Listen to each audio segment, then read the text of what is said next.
Hello everyone, welcome back to my YouTube channel concept to clarity. और मैं शिव त्रिपाठी लेकर के आ गया हूं अ लेटर टू गॉड का लेक्चर नंबर 3। पिछले दो लेक्चर्स में हम लोगों ने इस चैप्टर की कंप्लीट समरी और कुछ प्रीवियस ईयर के एमसीक्यूज क्वेश्चन कर लिए थे। तो अगर अभी तक आपने उन दोनों लेक्चर्स को नहीं देखा है तो सबसे पहले आप जरूर से उन दो लेक्चर्स को देख लीजिए, क्योंकि क्वेश्चंस आपको तभी समझ में आएंगे जब आप उस चैप्टर की अच्छे तरीके से समरी को जानते होंगे। तो सबसे पहले मैं आप सभी से रिक्वेस्ट करूंगा कि आप लोग हमारे चैनल कॉन्सेप्ट टू क्लैरिटी पर जाइए और इस चैनल पर इंग्लिश की आपको एक सेपरेट प्लेलिस्ट दिखेगी, वहां अ लेटर टू गॉड के दो लेक्चर्स आपको देखने को मिलेंगे। तो सबसे पहले आपको जाना है और उन लेक्चर्स को कंप्लीट करना है। तो चलिए आज के लेक्चर्स में, जैसा कि आप सभी को थंबनेल पर दिख रहा होगा, मैं लेकर के आया हूं अ लेटर टू गॉड के मोस्ट इंपॉर्टेंट क्वेश्चन। ये क्वेश्चंस मैंने एनसीईआरटी बुक से लिए हैं, क्योंकि यूपी बोर्ड में जो ऑफिशियल बुक चलती है वो चलती है एनसीईआरटी की। अब कुछ बच्चे सोच रहे होंगे, सर हमारे यहाँ तो किसी दूसरे प्रकाशन की बुक चलती है, सर हमारे यहाँ बालाजी प्रकाशन की बुक चलती है, या कोई अन्य प्रकार की प्रकाशन की बुक चलती है। तो बच्चों, आप लोगों को ये बात हमेशा याद रख लेनी हो कि किसी भी प्रकाशन की बुक हो, वो बुक जो अपना कंटेंट उठाती है, जो स्टोरी उठाती है, देखो स्टोरी तो डिफरेंट होगी नहीं, स्टोरी जो आपको एनसीईआरटी में मिलेगी वही अन्य गाइड्स बुक्स में भी आपको वही देखने को मिलेगी, लेकिन क्वेश्चंस का कुछ फर्क हो सकता है। लेकिन जो और जितने क्वेश्चन एनसीईआरटी बुक में हैं वो सारे के सारे क्वेश्चन आपको हर एक गाइड बुक में या हर किसी दूसरे प्रकाशन की भी बुक क्यों ना हो, आपको एनसीईआरटी के क्वेश्चन जरूर से देखने को मिलेंगे।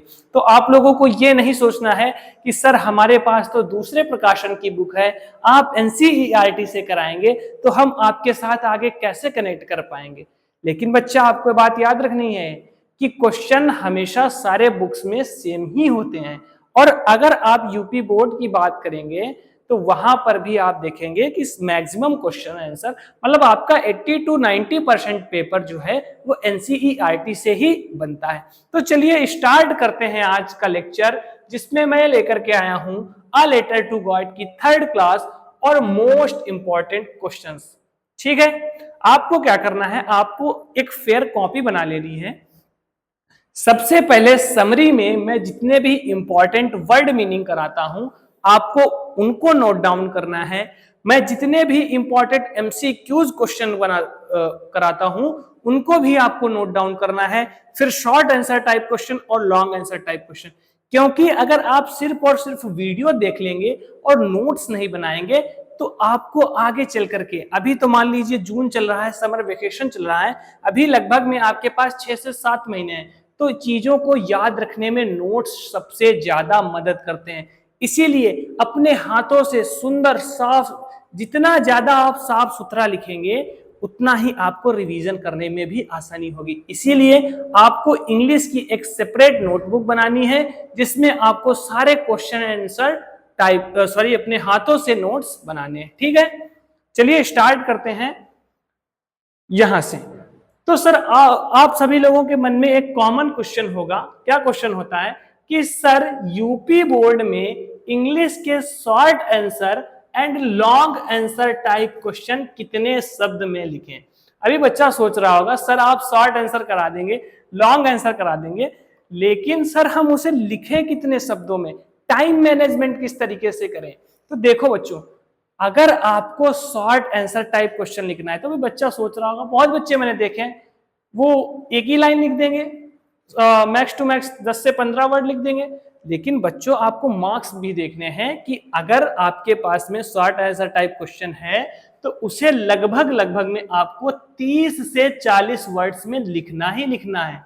आपके पास जो यूपी बोर्ड में आपको कॉपी मिलती है बोर्ड एग्जामिनेशन में, वो हल्की चौड़ी कॉपी होती है, यानी कि 30 से 40 वर्ड या मैक्स टू मैक्स 50 वर्ड वो आपके 3 से 4 लाइंस में कवर हो जाएंगे।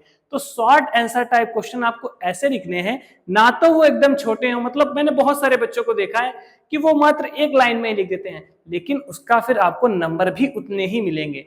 लेकिन अगर आपको पूरे नंबर चाहिए, पूरे मार्क्स चाहिए, तो कम से कम 30 से 40 वर्ड्स या मैक्स टू मैक्स 50 वर्ड, जो कि आपके 3 से 4 लाइंस में कवर हो जाएंगे, आपको लिख करके आना ही आना है। जो आपका आंसर हो वो संक्षिप्त हो, स्पष्ट हो, मतलब और सीधे प्रश्न से संबंधित होना चाहिए। मतलब आप ऐसा ना करें, मैंने बहुत सारे बच्चों को देखा है कि आप कुछ भी लिख दो जाकर के, आपके पास शॉर्ट आंसर आया, लॉन्ग आंसर आया, आपको किसी नाटक की कहानी, किसी ड्रामा की स्टोरी याद आ रही है, आप उसको लिख दो। मैंने बहुत सारे बच्चों को सुना, वो कहेंगे आपको गाना याद है तो आप गाना ही लिख दीजिए उसमें, लेकिन ऐसा नहीं होता है, उसके आपको बिल्कुल मार्क्स नहीं मिलेंगे। आपको ऐसा बिल्कुल भी नहीं करना है। आपको जो उत्तर लिखना है वो संक्षिप्त, संक्षिप्त कितना छोटा होना चाहिए, वो 30 से 40 वर्ड्स तक का होना ही होना चाहिए। स्पष्ट हो, मतलब आप साफ सुथरा लिखें। जितनी हिंदी और इंग्लिश में आप जितनी अच्छी हैंड राइटिंग में लिखेंगे, जितना साफ सुथरा लिखेंगे, जितना आप उसमें कट नहीं बनाएंगे, उतने ज्यादा आपको अच्छे नंबर दिए जाएंगे। तो आपको उत्तर संक्षिप्त, मतलब जितना मैंने बताया 3 से 4 लाइंस में, स्पष्ट और सीधे प्रश्न से संबंधित, मतलब जो प्रश्न में पूछा गया है उससे ही रिलेटेड आपको लिखना है। और आगे बात करते हैं हम लॉन्ग आंसर टाइप क्वेश्चंस। आपके बोर्ड एग्जामिनेशन में MCQs, short answer type question और लॉन्ग आंसर टाइप क्वेश्चन पूछे जाते हैं। मैंने शॉर्ट आंसर टाइप क्वेश्चन आपको बता दिया है कि आपको किस तरीके से लिखना है ताकि आपको पूरे मार्क्स मिले। अब बारी आती है लॉन्ग आंसर टाइप क्वेश्चंस की। देखो, लॉन्ग आंसर टाइप क्वेश्चन ज्यादा मार्क्स के होते हैं, इसीलिए आपको उनको कम से कम 80 to 100 वर्ड्स में लिखना ही लिखना है। 80 to 100 वर्ड्स आपके जो आपको कॉपी मिलेगी वो लगभग में 8 से 10 लाइंस में आ जाएगा, आराम से कवर हो जाएगा। और उसको भी आप हमेशा ऐसे लिखें कि उत्तर में सभी महत्वपूर्ण बिंदु, मतलब जो क्वेश्चन में पूछ रहा हो उससे रिलेटेड जो भी इंपॉर्टेंट पॉइंट्स हो उनको तो आपको मिस करना ही नहीं है, क्योंकि अगर आप उन्हें मिस कर देंगे तो आप इतना बड़ा आंसर बना करके लिख ही नहीं सकते। अगर आपको पूरा आंसर लिखना है लॉन्ग आंसर टाइप में, तो आप सारे के सारे इंपॉर्टेंट पॉइंट और उससे रिलेटेड थोड़े अन्य पॉइंट्स भी लिख सकते हैं। तो जो सभी बच्चों के मन में एक कॉमन क्वेश्चन आ सकता है कि सर हम कितने वर्ड्स में लिखें शॉर्ट आंसर टाइप क्वेश्चन या लॉन्ग आंसर टाइप क्वेश्चन, तो वो मैंने यहां पर आपको कवर करा दिया है, बता दिया है एकदम अच्छे से। एक दूसरा जो मैं फॉलो करता था, यहां पर मैं आप लोगों के लिए एक स्पेशल ट्रिक लेकर के आया हूं कि क्वेश्चंस के आंसर, क्या लिखा हुआ है, क्वेश्चंस के आंसर को बिना याद किए, बहुत बच्चों की टेंशन भाई, सर मुझे कुछ ऐसी ट्रिक बता दीजिए कि मुझे क्वेश्चंस के आंसर को रटना ना पड़े। भाई मेरे टाइम पे भी ऐसा होता था कि कल मेरा एग्जामिनेशन है, आज मुझे किसी भी चैप्टर के क्वेश्चन आंसर याद ही नहीं है। मतलब मैं सोच रहा हूं, इतना प्रेशराइज्ड हूं, इतना टेंस्ड हूं कि हाँ किस तरीके से मैं इतने चैप्टर्स के क्वेश्चन आंसर को रट्टा मारूंगा, मात्र 2 दिन एग्जामिनेशन में बचे हुए हैं। तो एक ट्रिक मैं आप लोगों के लिए लेकर के आया हूं स्पेशल, जिससे आप क्वेश्चंस को बिना याद किए, हाँ बिल्कुल आपने सही सुना, आपको याद नहीं करना है, रट्टा नहीं मारना है, आप बोर्ड एग्जामिनेशन में आंसर कैसे लिखें। तो इस ट्रिक में कुछ 4 से 5 मैं आपको पॉइंटर्स देने वाला हूं, जिनको आप फॉलो करके देखिए आपका कितना प्रेशर कम हो जाएगा। लेकिन देखो, मेहनत भले ही ये ट्रिक हो, आपको मेहनत तो भी करनी पड़ेगी। तो पहला पॉइंट है, पॉइंट नंबर 1, कि सबसे पहले आपको क्या करना है, क्वेश्चन को समझना है। आपने क्वेश्चन को पढ़ा, रीड किया कि क्वेश्चन पूछ क्या रहा है, तो आपको क्वेश्चन को देख करके यह समझ में आना चाहिए कि वह क्वेश्चन किस चैप्टर से पूछा गया है। देखो इतना तो आपको करना ही पड़ेगा। आप सोचें कि मुझे इंग्लिश का ई भी नहीं आता और मैं बिना याद किए क्वेश्चन लिख दूं, तो ऐसा इम्पॉसिबल है, ऐसा नहीं हो सकता। आपको उस क्वेश्चन को देख करके कम से कम इतनी तो समझ होनी चाहिए कि आपने पढ़ाई की है कि वो क्वेश्चन किस चैप्टर से पूछा गया है। तो पॉइंट नंबर 1 में हम यही लिखेंगे कि क्वेश्चन सबसे पहले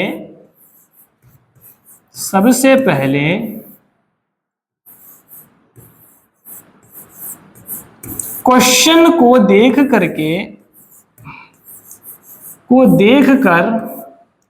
क्वेश्चन को देखकर चैप्टर का पता लगाइए कि वो किस चैप्टर से पूछा गया है। चैप्टर का पता लगाएं, चैप्टर का पता लगाएं। बच्चों ये ट्रिक आप लोगों के लिए ही है, आपका इससे बहुत ज्यादा मेंटल प्रेशर कम हो जाएगा। सबसे पहले क्वेश्चन को देखकर चैप्टर का पता लगाएं। आई होप आप लोगों को इधर दिख रहा होगा। एक मिनट बच्चों, चैप्टर का पता आप लोगों को लगा लेना है। दूसरा पॉइंट है पॉइंट नंबर 2। अब आपको हल्का सा यहां पर ट्रांसलेशन का भी नीड पड़ेगी। मतलब आप उस क्वेश्चन को देख करके उसका हिंदी मीनिंग निकाल पा रहे हैं। देखो इतनी इंग्लिश अगर आपकी वीक है तो फिर आपको रट्टा लगाने में भी प्रॉब्लम आएगी। आप क्वेश्चन को रट्टा भी नहीं मार सकते। समझ में आई बात?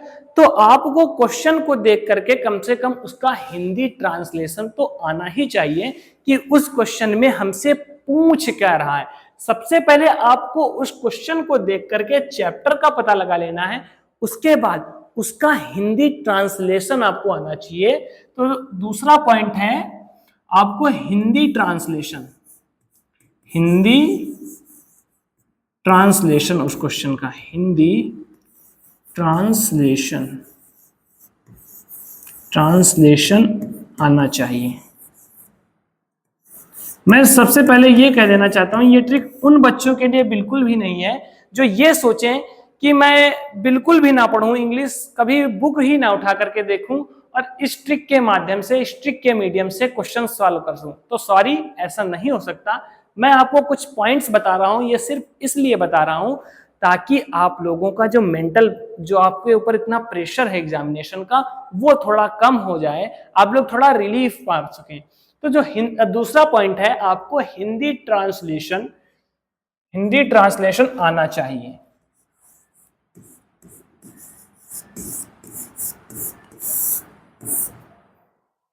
तीसरा पॉइंट है बच्चों, अब आपने सबसे पहले क्वेश्चन को देखकर ये पता लगा लिया कि ये क्वेश्चन किस चैप्टर से पूछा गया है। दूसरा, आपने उसका हिंदी ट्रांसलेशन देख लिया। अब आप याद कीजिए उस चैप्टर की समरी को, कि उस, जैसे मान लिया कि कोई क्वेश्चन मेरे सामने आया कि हु वॉज लेंचो, लेंचो कौन था। तो मैंने सबसे पहले इस क्वेश्चन को पढ़ा। इस क्वेश्चन को पढ़ने के बाद मैंने देखा कि ये पहले चैप्टर से क्वेश्चन आया हुआ है, अ लेटर टू गॉड से, और हु वाज लेंचो, जिसका हिंदी में ट्रांसलेशन है, दूसरा पॉइंट, कि लेंचो कौन था। अब मैं याद करूंगा उस चैप्टर की समरी को। जैसे लेंचो एक किसान था जो अपने खेत में मक्के की फसल को किए हुए था। तो अब इन छोटे छोटे सेंटेंसेस को अपने माइंड में सोच करके आपको उसको इंग्लिश में कन्वर्ट करना है। क्या करना है? छोटे छोटे सेंटेंसेस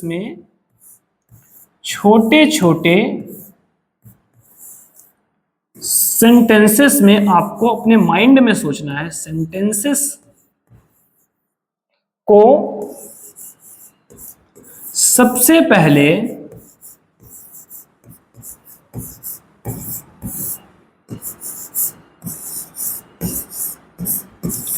हिंदी में, आपको क्या करना है? सबसे पहले इंग्लिश में नहीं सोचना है कि तुरंत से इंग्लिश में सोचनी है। सबसे पहले हिंदी में अपने माइंड में सोचिए कि लेंचो एक किसान था जिसका घर निचली पहाड़ी के शिखर पर स्थित था, अपने खेत में मक्के की फसल को किए हुए था। तो इन छोटे छोटे सेंटेंस को सबसे पहले हिंदी में अपने माइंड में सोचिए, अपने माइंड में सोचिए।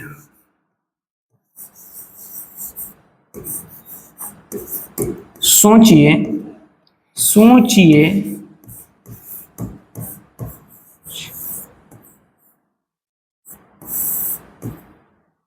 उसके बाद चलिए मैं इसको दूसरे पॉइंट में ही ऐड ऑन कर देता हूं। सोचिए, एक मिनट बच्चों, हाँ सोचिए, फिर अगला पॉइंट है पॉइंट नंबर 4। सबसे फिर आपने क्या किया, छोटे छोटे सेंटेंसेस को सबसे पहले हिंदी में अपने माइंड में सोचिए, उसके बाद उसे इंग्लिश में कन्वर्ट कर दीजिए, फिर उसे अपने अच्छे से जो भी आपके पास कॉपी दी गई है आपको एग्जामिनेशन में उस पर लिख दीजिए। उसके बाद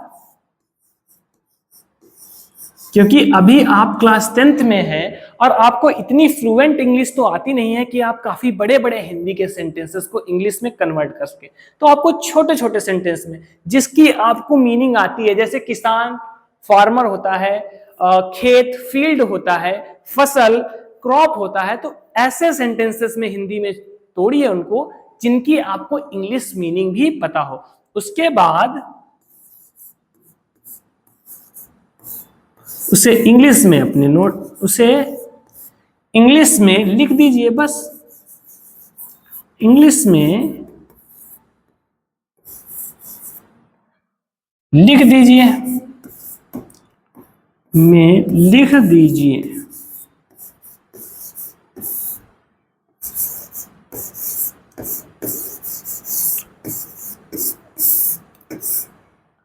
अब आप लोग सोच रहे होंगे सर आपने तो मुझे ट्रिक बता दी, अब आप शॉर्ट आंसर टाइप क्वेश्चन काहे करा रहे हैं, आपको सिर्फ और सिर्फ ट्रिक बता देनी चाहिए थी। लेकिन बच्चा ऐसा नहीं होता है, आपको समझना पड़ेगा कि आप अगर किसी भी एग्जामिनेशन में बैठ रहे हैं उससे पहले आपको इन सभी चीजों की काफी प्रैक्टिस होनी चाहिए।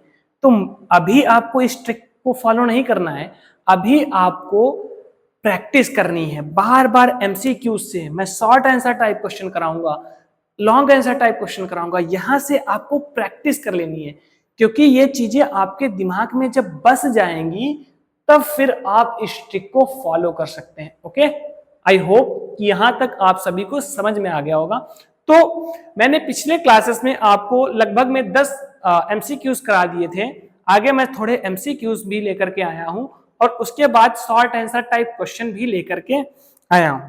देखो, मैं आपसे प्रॉमिस करता हूं कि शॉर्ट आंसर टाइप क्वेश्चन में मैं यहां पर आपको इस तरीके से करा दूंगा, लगभग में मैं आपको 2 से 3 बार यही रिवीजन करा दूंगा, ताकि आपको घर में जाकर के आपको उसे कम से कम देखना पड़े, लेकिन चीजें आपके दिमाग में यहीं पर बस जाएं। तो आपको सिर्फ और सिर्फ लास्ट तक मेरे साथ बने रहना है। मैं गारंटी लेता हूं कि आपको यहीं पर मैं याद करवा करके आपके घर भेजूंगा। ठीक है, चलिए स्टार्ट करते हैं पहले क्वेश्चन से। एमसीक्यू से मैंने रखे हैं थोड़े। पहला क्वेश्चन कह रहा है व्हाई डिड लेंचो, सॉरी एक मिनट, हाँ okay, why did Lencho become angry, मतलब लेंचो गुस्सा क्यों हो गया था, या लेंचो को गुस्सा क्यों आ गया था। अब देखो,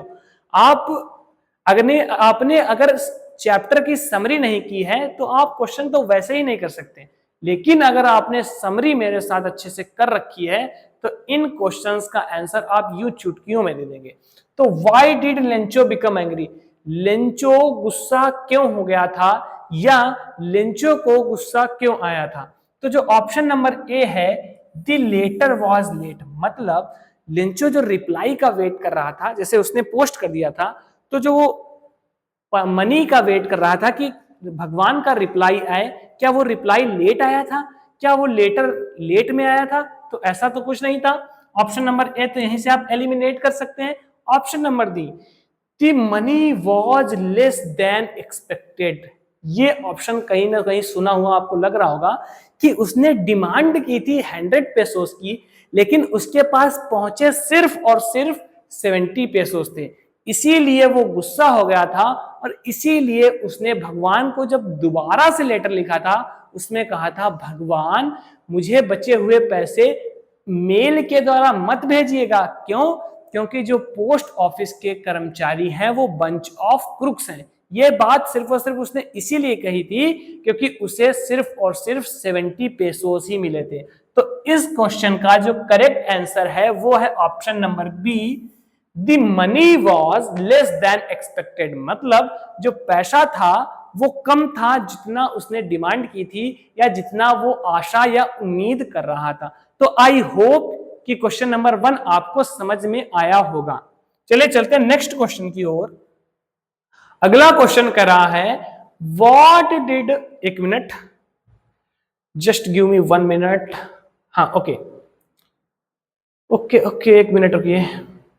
हाँ, क्वेश्चन अगला कह रहा है what did Lencho ask for in his second letter.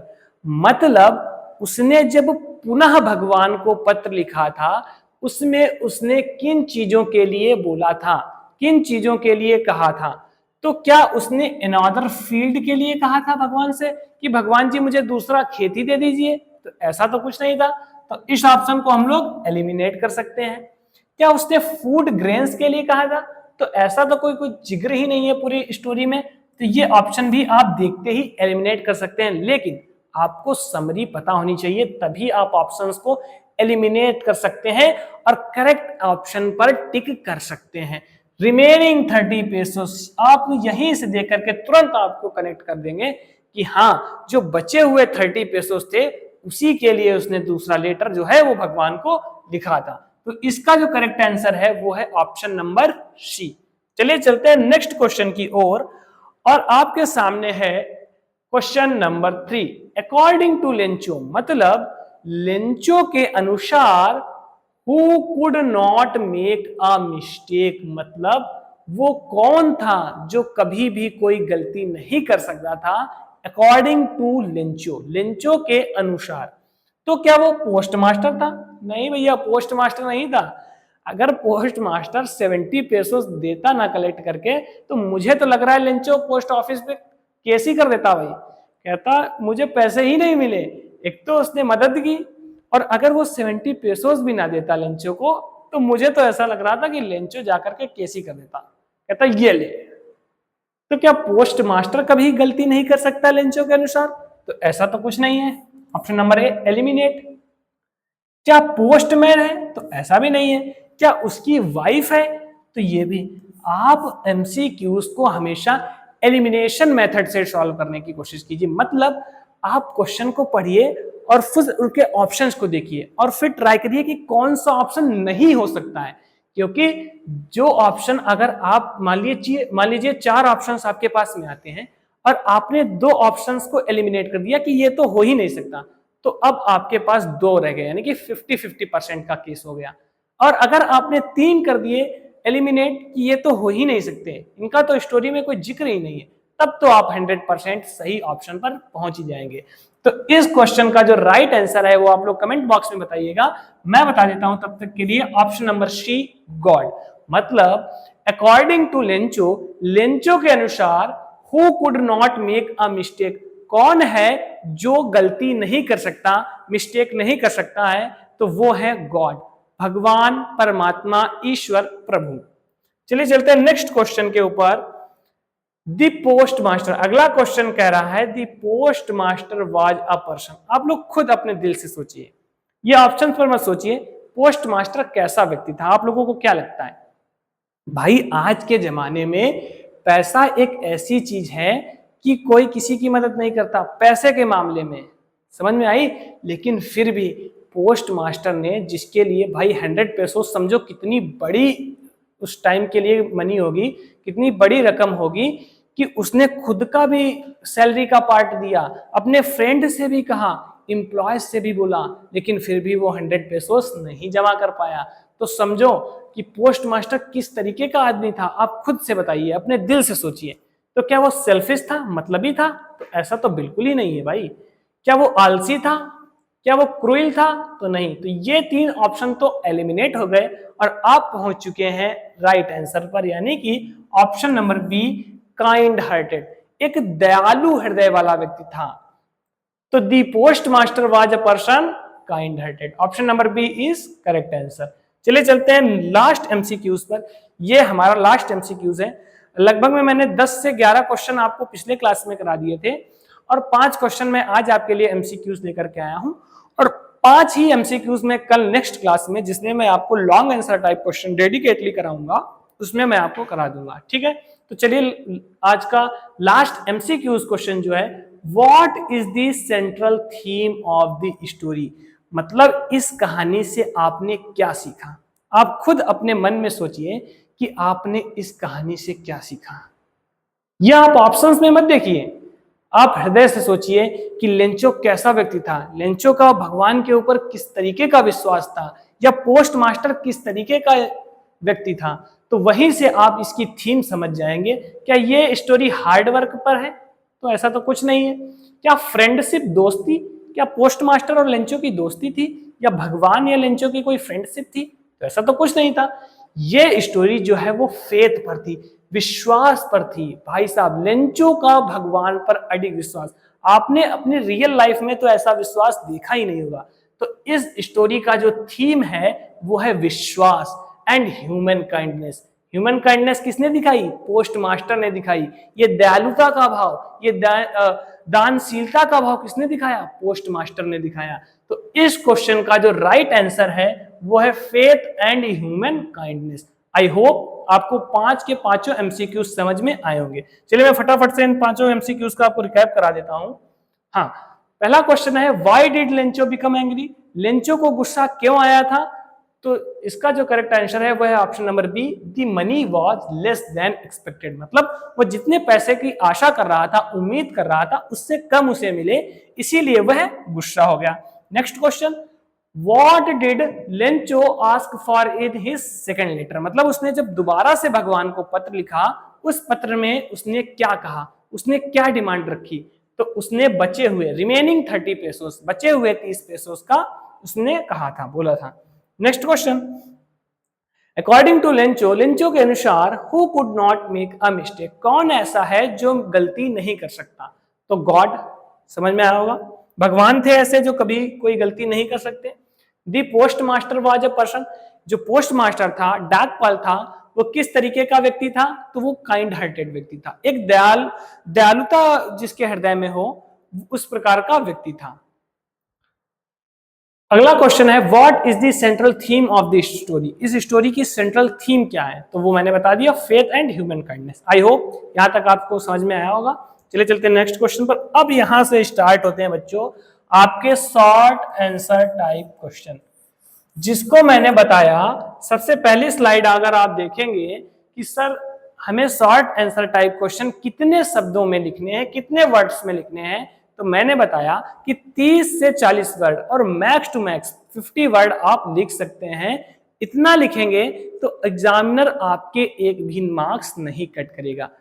आगे नीचे वो भी लिखा हुआ है कि आपको आंसर साफ सुथरा लिखना है, क्योंकि इंग्लिश और हिंदी में आपको अच्छी राइटिंग लिखनी होती है, इससे ही आपको अच्छे मार्क्स मिलते हैं। चलिए स्टार्ट करते हैं शॉर्ट आंसर टाइप क्वेश्चन। तो आज का हमारा पहला क्वेश्चन है, आप लोग अपनी बुक में देखिए, आपके पास किसी भी प्रकाशन की बुक हो, आपको ये सारे क्वेश्चन उसमें दिख जाएंगे। पहला क्वेश्चन है, what did Lencho hope for, मतलब लेंचो किस चीज के लिए होप कर रहा था, आस लगाए हुए बैठा था, मतलब लेंचो किस लिए या किस चीज के लिए आशा लगाए हुए था या आशा किए था। तो इसका जो आंसर है वो है, देखिए आप लोग आंसर मेरे साथ ही देखिए, यहीं पर मैं आपको 2 से 3 बार रिपीट कर दूंगा ताकि आपको अच्छे से समझ में आए। तो इसका आंसर है, Lencho hoped for a good rainfall for his corn crop, मतलब अपने मक्के की फसल के लिए वो एक गुड रेनफॉल, एक अच्छी बारिश की, एक अच्छी वर्षा का होप कर रहा था, आशा कर रहा था। Lencho hoped for a good rainfall for his corn crop, मतलब अपने मक्के की फसल के लिए लेंचो एक अच्छी बारिश की आशा किए हुए था। आगे देते हैं, ही बिलीव्ड दैट, उसे विश्वास था, रैन एट द राइट टाइम, मतलब बारिश सही समय पर, would help his crops grow well, मतलब उसकी फसल को ग्रो मतलब उगने के लिए हेल्प करेगी, मदद करेगी, and give him a good harvest, और उसे एक अच्छी उपज, एक अच्छी फसल मिलेगी। आगे है एक गुड हार्वेस्ट मतलब एक अच्छी फसल, एक अच्छी उपज, वुड प्रोवाइड मतलब उसे व्यवस्था करा करके देगी, उसे प्रोवाइड करेगी फूड क्या खाना, फॉर हिज फैमिली उसके परिवार को, and money for their needs मतलब उनकी जरूरतों के लिए पैसा और उनके परिवार के लिए खाना खाने का बंदोबस्त करेगी, व्यवस्था करेगी। तो फिर से एक बार रिपीट करते हैं, what did Lencho hope for मतलब लेंचो क्या किस चीज के लिए आस कर रहा था, या क्या उस मतलब कौन सी चीज का उसे आस था। तो what did Lencho hope for मतलब लेंचो किस चीज के लिए आशा लगाए हुए बैठा था, या किस चीज की उसे आस थी। तो Lencho hoped for a good rainfall मतलब लेंचो एक अच्छी बारिश की आशा कर रहा था, फॉर हिज कॉर्न क्रॉप अपने मके की फसल के लिए। ही बिलीव्ड दैट उसे विश्वास था, रैन एट द राइट टाइम मतलब सही समय पर बारिश, would help his crops grow well मतलब उसके फसल को उगने के लिए मदद करेगी, and give him a good harvest और उसे एक अच्छी फसल देगी, एक अच्छी उपज देगी। एक गुड हार्वेस्ट एक अच्छी फसल, एक अच्छी उपज, would provide food for his family उसके परिवार के लिए खाना, अनाज, अन्न की व्यवस्था करेगी, and money for their needs और उनके जरूरतों के लिए पैसा देगी। देखो कोई किसान हो तो वो किसान अपनी फसल से क्या कर सकता है, किस चीज की आश लगा सकता है। देखो एक फसल उसे वर्ष भर खाना खाने को देगी, अन्न देगी, अनाज देगी। दूसरा एक किसान जो सिर्फ और सिर्फ अपनी फसल पर निर्भर है, उसे बेच करके कुछ पैसे आएंगे जिससे वो अपने परिवार का खर्चा पानी चला पाएगा। तो वही आगे कह रहा है वो फसल उसे and money for their needs उनकी जरूरतों के लिए उसे पैसा देगी। तो आई होप आपको क्वेश्चन नंबर 1 अच्छे से समझ में आया होगा। चलिए चलते हैं नेक्स्ट क्वेश्चन पर। Question number 2, Why did Lencho say the raindrops were like new coins? मतलब why मतलब क्यों, लेंचो ने कहा the raindrops उन वर्षा की बूंदों को, were like new coins मतलब नए सिक्कों की तरह। लेंचो ने बारिश की बूंदों को, लेंचो ने वर्षा की बूंदों को नए सिक्कों की तरह क्यों कहा था। क्वेश्चन नंबर 2 कह रहा है कि why did Lencho say the raindrops were like new coins। तो इसका आंसर है हमारे पास में, मैं आपको 2 बार इसलिए रिपीट कर रहा हूं ताकि आपके चीजें यहीं पर माइंड में बस जाएं और आप घर में कम से कम एफर्ट करके ज्यादा से ज्यादा याद कर सकें। तो लेंचो कंपेयर्ड लेंचो ने तुलना की the rain drops to new coins मतलब बारिश की बूंदों को नए सिक्कों के साथ में, बिकॉज क्योंकि ही थॉट उसने सोचा, दे would bring a rich harvest मतलब वह लेकर के आएंगी, वो जो वर्षा की बूंदें आसमान से गिर रही हैं वह उसके लिए एक रिच हार्वेस्ट मतलब एक अच्छी फसल। रिच का मतलब तो अमीर होता है, लेकिन यहां पर इसका सेंस है एक अच्छी फसल, एक अच्छी उपज लेकर के आएंगी। इसीलिए उसने कंपेयर किया उन रैन ड्रॉप्स को न्यू कॉइन से, नए सिक्कों से। तो Lencho compared the rain drops Lencho ने कंपेयर किया, तुलना किया उन रैन ड्रॉप्स की, उन आसमान से गिरती हुई वर्षा की बूंदों की, न्यू कॉइन्स नए सिक्कों से, क्योंकि ही थॉट उसने सोचा, दे वुड वह लेकर के आएंगी, ब्रिंग आ रिच हार्वेस्ट एक अच्छी फसल, एक अच्छी उपज लेकर के आएंगी। आगे देखिए दी बिग ड्रॉप्स उसने ये भी आगे कहा था, आपने अगर समरी पढ़ी हो तो उसने जो बड़ी बड़ी बारिश की बूंदी थी उनकी तुलना 10 सेंट से की थी, मतलब वो 10 सेंट 10 सेंट के सिक्के थे, और जो छोटी छोटी बूंदी थी उसने उनकी तुलना 5 सेंट से की थी। अगर आपने समरी पढ़ी है तो आपको कोई दिक्कत नहीं होगी इन क्वेश्चंस का आंसर करने में। आगे लिखा हुआ है दी बिग ड्रॉप्स जो बड़ी बूंदें थी, लुक्ड लाइक दिख रही थी 10 सेंट कॉइन्स, मतलब 10 सेंट के सिक्कों की तरह। मैंने सेंट वो भी बताया था कि ये करेंसी है वहां की, जहां की ये स्टोरी है, तो आपको कंफ्यूज नहीं होना कि सर ये सेंट क्या आ गया, तो सेंट करेंसी है, ठीक।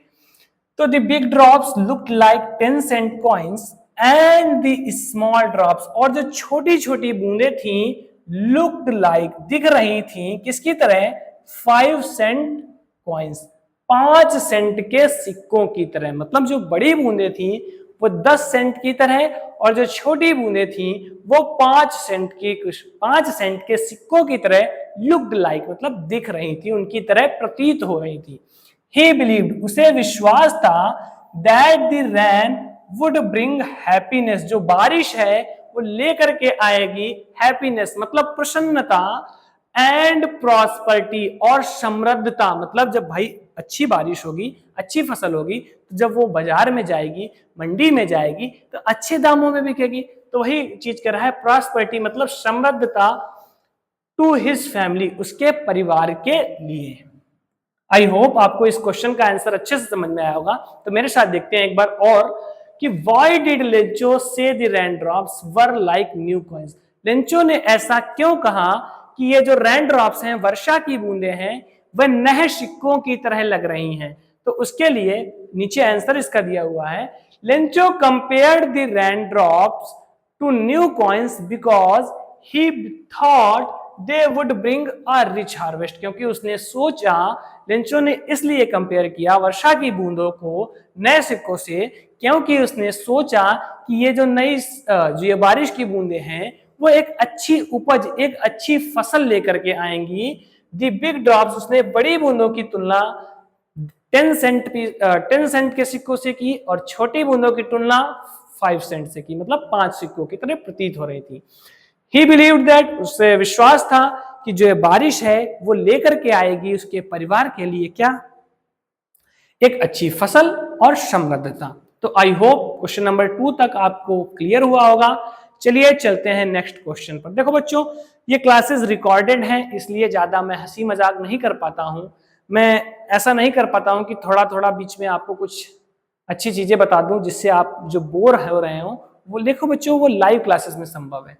जब हम लोग थोड़े दिनों बाद लाइव क्लासेस स्टार्ट करेंगे तो एकदम इस तरीके से पढ़ाई किया करेंगे कि आपको 1% बोर नहीं होंगे आप क्लास में। अभी आपको हम लोगों ने, जैसा कि ओरिएंटेशन सेशन में मैंने बताया था कि आप लोगों का लगभग में 3 महीने का बैकलॉग हो गया है, हमें उसे कवर कराना है। इसीलिए हम कंटेंट पर काम कर रहे हैं, ना कि थोड़ा हंसी मजाक को हम लोग साइड में रख रहे हैं, क्योंकि हमें आपका बैकलॉग कवर कराना है। इसलिए आप लोग थोड़ा सा मैनेज कीजिए, थोड़ा सा अच्छे से मन लगा करके पढ़ाई कीजिए, और जब हम लाइव क्लास लेकर के आएंगे तो उसमें खूब हंसी मजाक, खूब आपसे एकदम बातें, दिल खोल करके बातें की जाएंगी। आपको 1% भी बोरियत, मैं गारंटी लेता हूं, आपको 1% भी बोरियत क्लास में मैं महसूस नहीं होने दूंगा। ठीक है, चलिए चलते हैं नेक्स्ट क्वेश्चन पर। Question number 3, how did the rain change, मतलब जो बारिश है वो किस प्रकार से बदली। What happened to लेंचोस फील्ड, और लेंचो की फसल के साथ, लेंचो के खेतों के साथ क्या हुआ। What happened मतलब पहले तो एकदम अच्छी प्लीजेंट तरीके से बारिश हो रही थी, लेंचो भी बड़ा प्रसन्न था, उसने तुलना कर दी कि ये 10 सेंट पीसेस की तरह बड़ी बूंदे हैं, छोटी बूंदे 5 सेंट है। लेकिन अचानक से क्या हुआ, how did the rain change, बारिश किस प्रकार से बदली, और व्हाट हैपेंड टू लेंचोस फील्ड, और लेंचो की खेतों के साथ क्या हो गया। तो इसका आंसर है एट फर्स्ट, मतलब प्रारंभ में the rain was pleasant and useful for the crops, मतलब जो बारिश थी वो क्रॉप्स मतलब फसल के लिए लाभदायक थी, सुखद थी। लेकिन सून, जल्द ही, it changed into a heavy hail storm, it changed मतलब soon it changed into a heavy hail storm, और जल्द ही वह बदल गई एक भारी ओलावृष्टि में।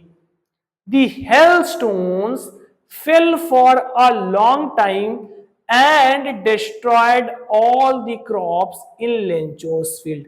जो ओलावृष्टि हुई वो fell for a long time, एक लंबे समय, कितने समय के लिए हुई थी? 1 घंटे के लिए हुई थी। अगर आपको समरी याद है तो उसमें बताया गया है कि जो हेलस्टोन, जो ओलावृष्टि हुई थी, वो फॉर एन आवर, 1 घंटे के लिए हुई थी।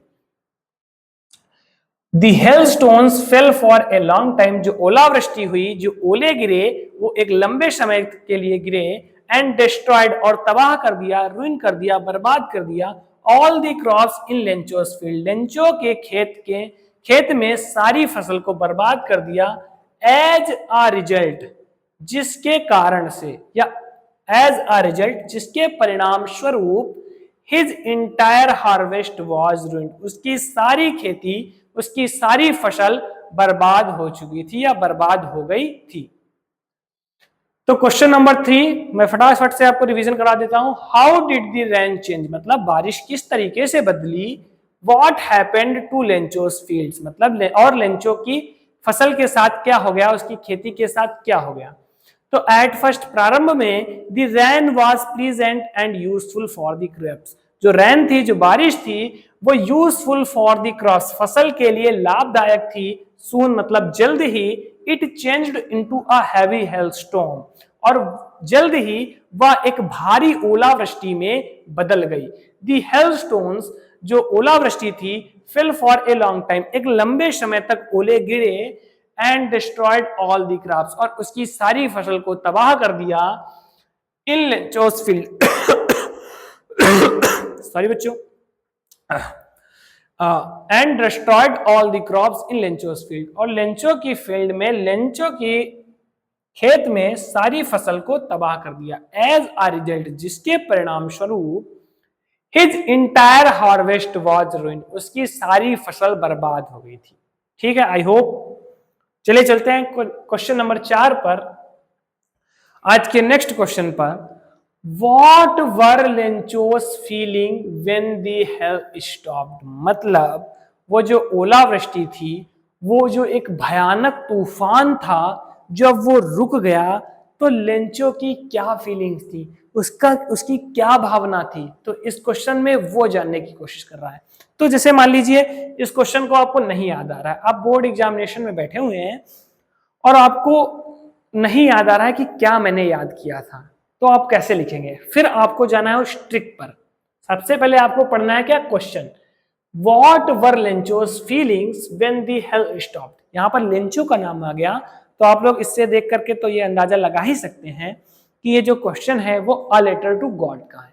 और इसमें पूछ क्या रहा है, ये भी जरूरी है, इसमें पूछ रहा है कि जब वह तूफान, जब वह ओलावृष्टि रुक गई तो लेंचो की फीलिंग्स क्या थी। अब सोचिए, जब कोई तूफान किसी के खेत में गिरेगा, ओलावृष्टि होगी, तो जब वो रुक जाएगी तो उसकी फीलिंग्स क्या होगी भाई, वो सैड हो जाएगा, वो दुखी हो जाएगा, उसकी सारी फसल तबाह हो चुकी होगी, तो यही तो होगा।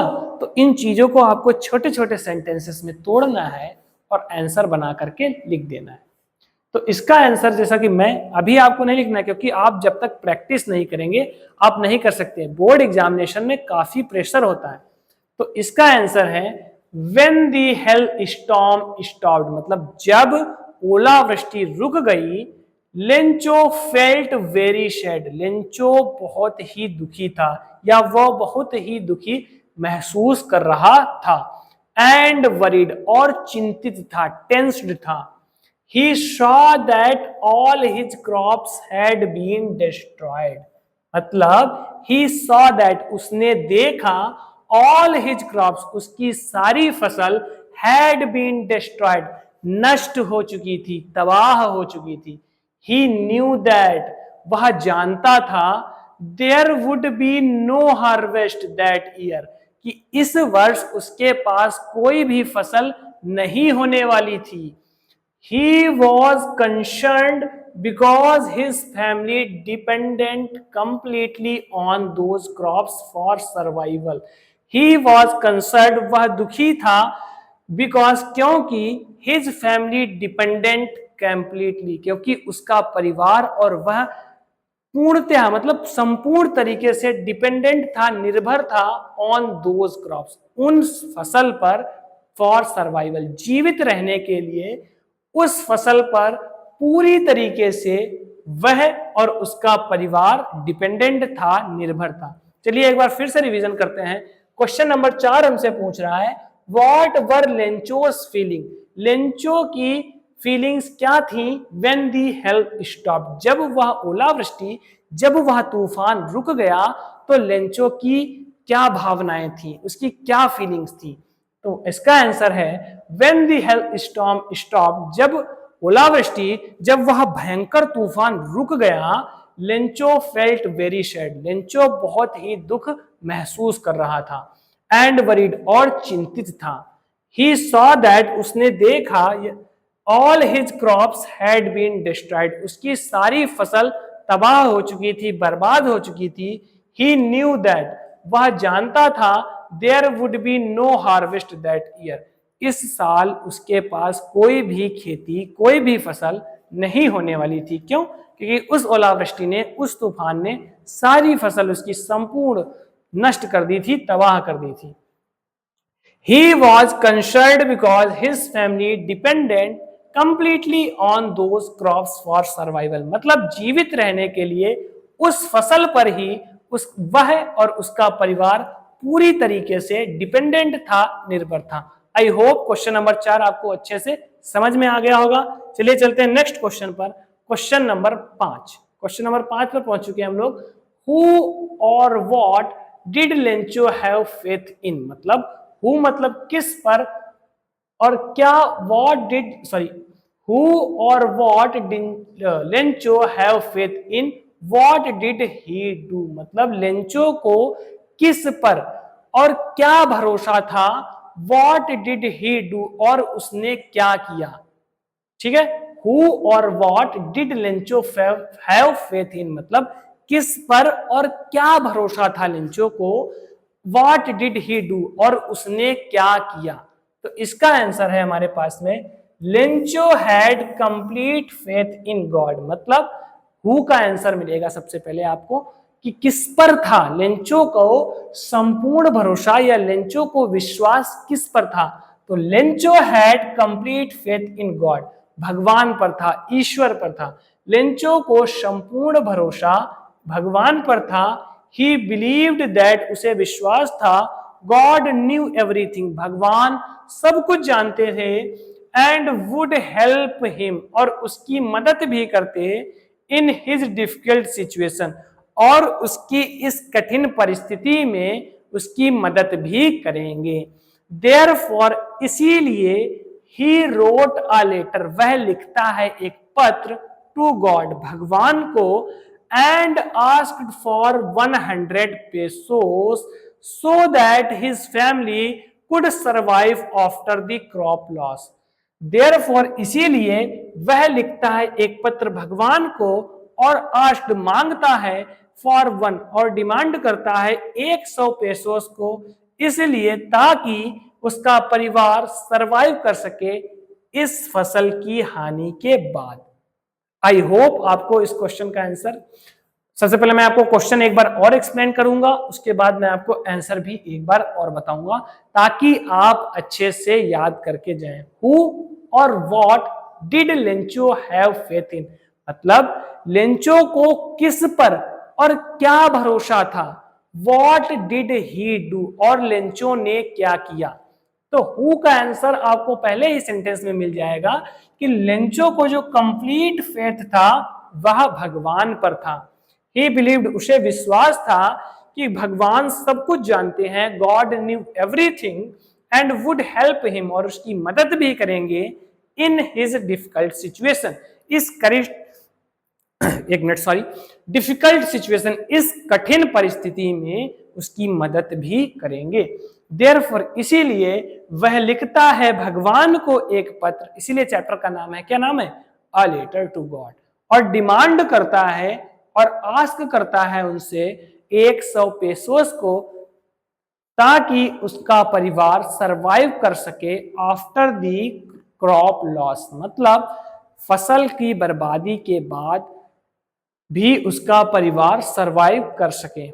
ओके, आई होप आपको क्वेश्चन नंबर 5 तक काफी अच्छी तरीके से मैंने एक्सप्लेन करने की कोशिश की है, आपको समझ में आया होगा। मुझे 1 मिनट दीजिएगा बच्चों, मैं अभी आता हूं।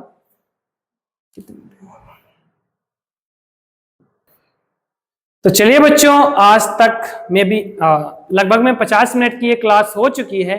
तो मैं नहीं चाहता कि आप लोग इतनी जल्दी मैं आप पर इतना बर्डन डाल दूं, इतना प्रेशर डाल दूं कि 1-1 घंटे की या 1.5-1.5 घंटे की इतनी लंबी लंबी क्लासेस ले लूं कि आप लोग मुझसे परेशान हो जाएं। इसीलिए मैं आप पर बोझ नहीं बनना चाहता, इसीलिए शुरुआत में मैं छोटी छोटी क्लासेस ले रहा हूं ताकि आप डाइजेस्ट कर सकें, आप अच्छे से मैं जितना पढ़ाऊं उसे हजम कर सकें, क्योंकि गर्मी का महीना चल रहा है, ठीक है ना। तो ये क्वेश्चन नंबर 5 तक ही आज रखते हैं। शुरुआत में मैं थोड़ा थोड़ा पढ़ाऊंगा, उसके बाद जब लाइव क्लासेस लूंगा तो वो लगभग में 1 घंटे तक की जाएंगी। तो चलिए मिलते हैं आप सभी से नेक्स्ट क्लास में। तब तक के लिए आप जहां हैं हंसते रहिए, मुस्कुराते रहिए और अपने जीवन में आगे बढ़ते रहिए। Thank you, bye bye.